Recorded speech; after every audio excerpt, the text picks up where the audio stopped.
Saudi Arabia is looking to buy Mortal Kombat. Yep, the women are about to look like this. Warner Bros. Is up for sale again, because not even the Minecraft movie could save them. But hey, at least Mortal Kombat might win Fighting Game of the Year. Yep, and that's caused a lot of drama online too. Everybody is talking about it on social media, and they're not happy, because that's one odd list of games. So of course I want to talk about that today as well, because another day means more Mortal Kombat news. I'm covering it all the time on this channel, so if you want to stay up to date, then make sure to subscribe and ring that bell so you never miss any future videos. It's not always news, I cover a bit of everything on this channel, mainly Mortal Kombat, but sometimes other fighting games, which is why you definitely want to subscribe. I'm trying to reach 500,000 subscribers before 2026. I mention that every video, some people get mad about it, but the numbers don't lie. My subscribers have skyrocketed since, and I think we can do it. Let's reach 500k together. Then after watching today's video, if you enjoyed it, please leave a like down below and leave a comment. Both of those things help my videos out a ton. Alright everyone, without any further ado, let's begin.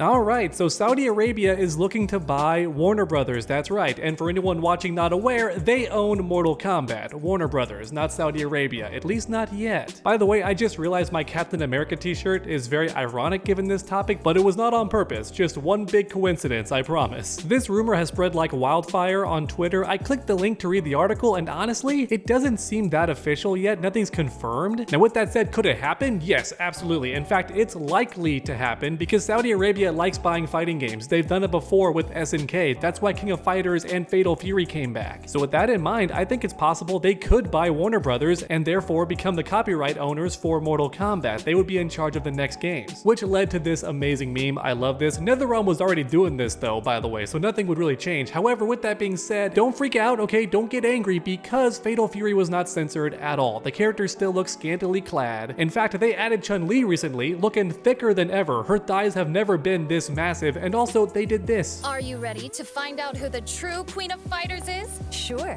Try not to cry when they give me the crown.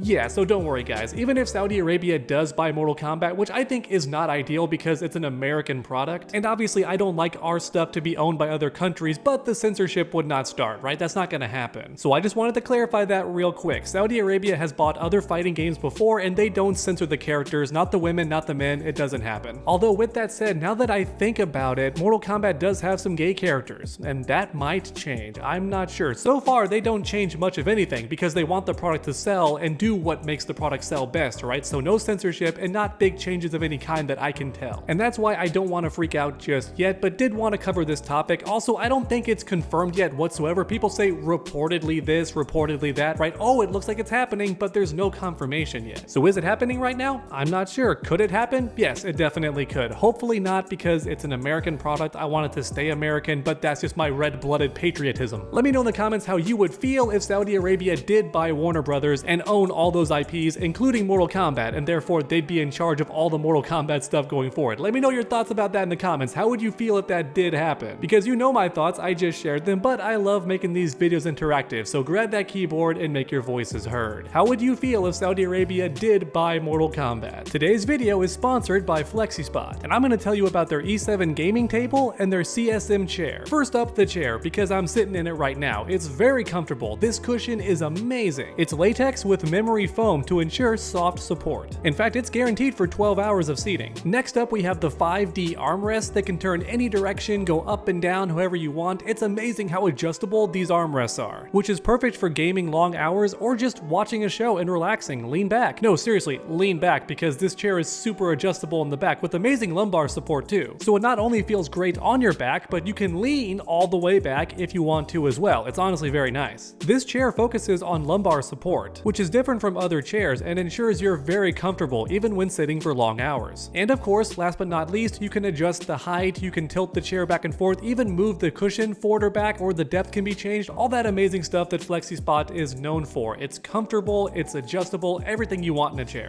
So next up, let's talk about the E7 gaming table. This thing is electronic, goes up and down, and can lift me, as you can see on screen. Yeah, it carries a lot of weight if it needs to. And that's thanks to its steel frame, dual motors, and its max static deck load is 355 pounds. Yeah, so it carries a lot and is also stable. It's never gonna wobble because again, that's steel frame, right? Which is great because there's nothing worse than a wobbly table, especially for your gaming setup. You want a strong, sturdy table that's easy to adjust, and that's what the E7 is great for. In fact, some people prefer to stand when working at their desk, and guess what? The E7's great for that. It goes really high up. So yeah, just saying, if you're one of those people who prefers standing while they work, this table's got you covered. Oh yeah, and it's quiet too, which is worth mentioning. Raising and lowering it does not make very much noise. That's a big deal. But guess what? You're gonna love this. 30-day return policy for a risk-free trial, along with a 10-year warranty with direct replacement for damaged parts. That's right, so what are you waiting for? Use my link down below or code C730 to get $30 off your order. Then for the desk, use code YTE730. Or if you have a limited budget, check out their C5 chair, which is also in good quality with basic functions for adjustment as well. And also, FlexiSpot recently launched a new chair model, the C7 Morpher, which features a complete upgrade to lumbar support with upper backrest. So if you're interested, you can search for that page as well. Black Friday is on at FlexiSpot. Enjoy up to 60% off site-wide and get an extra $30 off the C7 Max with code C730. That's the biggest savings of the year, so grab it now while you still can. FlexiSpot makes amazing products. I highly recommend them. Alright, back to the video. Let's talk about the Game Awards, baby. Happens all the time, always a big deal. New games get revealed, tons of awesome trailers, don't we love it? But sometimes the game nominees are a bit weird, especially for Fighting Game of the Year. Anyone else remember a few years ago that Sifu was on the list? Yeah, not a fighting game, that's a beat 'em up, which is different, but the Game Awards don't know that because they're uncultured pigs. Anyways, they're back at it again with a new list of fighting games that are very odd. At least this time they are fighting games, right? No Sifu, so that's a step in the right direction, a small one, but still a good step. But real quick, let's have a look at these games, okay? Mortal Kombat Legacy Collection. I've made a 5-part series about how awful this game's release was. The online barely works, there's tons of bugs and glitches, but if it all gets fixed, then yeah, it's a decent buy. However, I wouldn't consider it a fighting game. It's a collection of previous fighting games. Does that really count? I don't think so. Where's Street Fighter 6? Where's Tekken 8? I understand they've been out for a while, but those are the big fighting games. They're the ones that should be here. They're still getting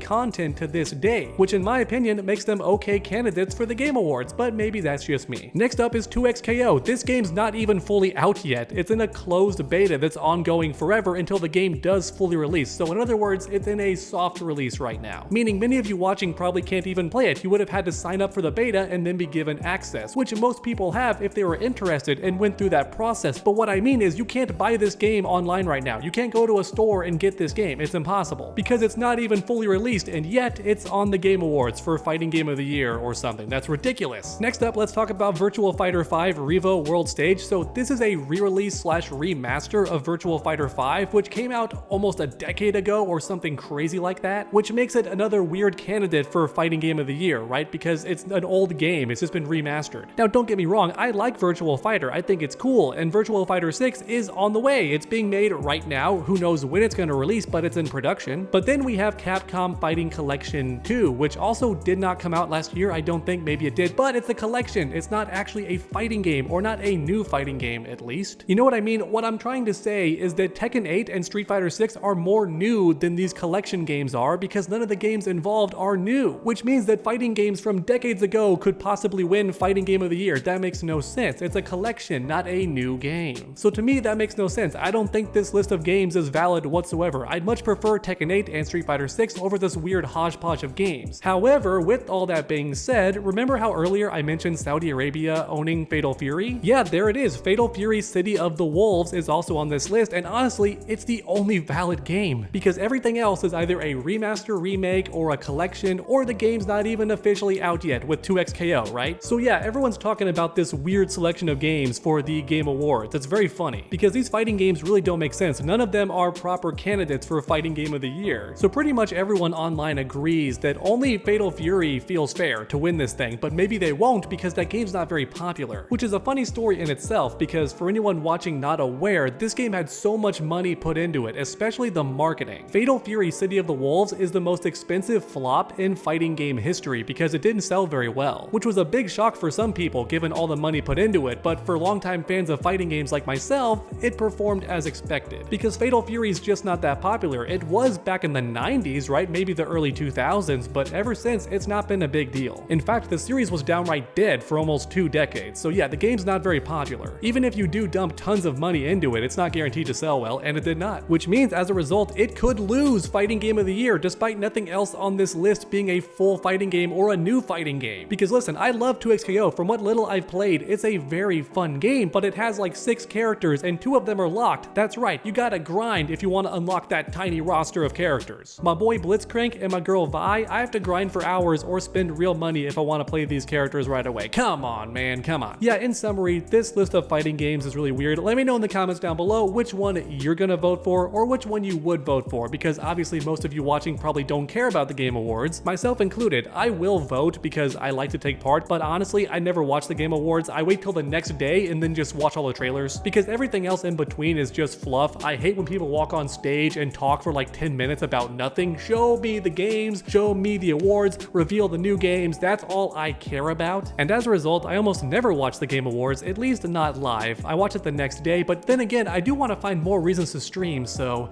let me know in the comments if you want me to live stream the Game Awards. Could be fun. Alright everyone, that's about it for today's video. We talked about how Saudi Arabia might buy Warner Brothers, otherwise known as Warner Brothers Discovery in the modern day, because they've already been merged, right? WB was already sold and became Warner Brothers Discovery, and now it's about to get bought again, this time by Saudi Arabia, which in turn would mean that Mortal Kombat characters are now owned by the Middle East, and what does that mean? Who knows? What changes could come? I'm not entirely sure. But the one thing I am certain about is the internet is freaking out right now. Then we have the hilarious list of fighting games for the Game Awards that don't really make any sense whatsoever. Only one of them is actually a new complete fighting game, so that's hilarious. Thanks for watching everyone, and I hope you enjoyed today's video. If you did, please leave a like down below and also comment. Let's try and get today's video to 2,000 likes. Then for anyone new, make sure to finish that combo by subscribing and ringing that bell, that way you never miss any future videos. I'm trying to reach 500,000 subscribers before 2026, so let's do it together. Make sure to come back next time everyone, and as always, stay underdogs.